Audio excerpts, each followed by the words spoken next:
What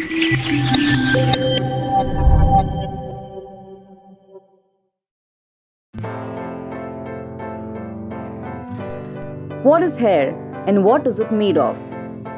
Anatomy of the hair is divided into two parts: the follicle, which is the root of the hair, and the shaft, which is the visible part of the hair.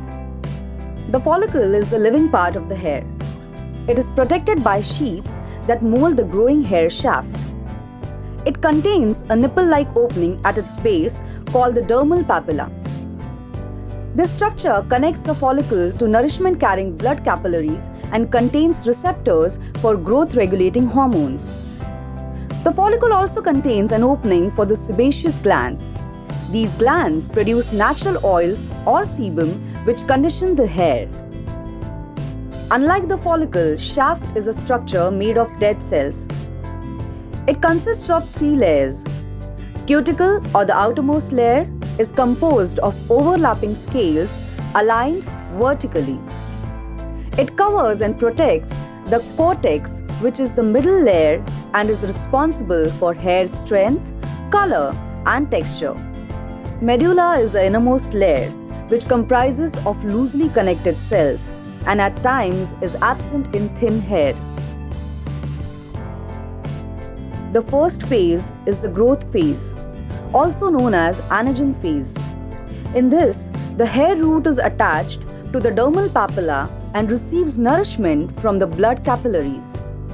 During this phase, the cells within the follicle divide every 23 to 72 hours. When the new cells grow, they push the old dead cells out that form the hair shaft.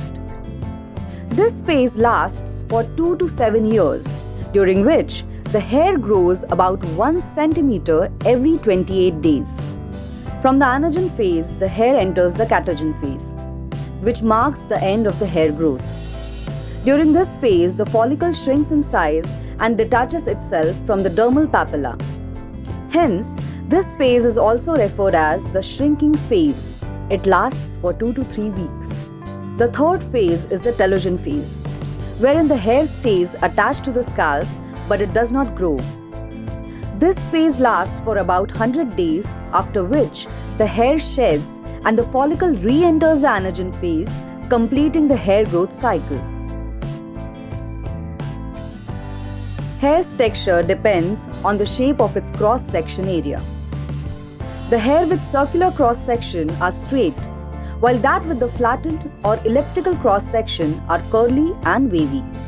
Straighter hair is also shinier than curly hair because it allows sebum to flow easily from root to tip.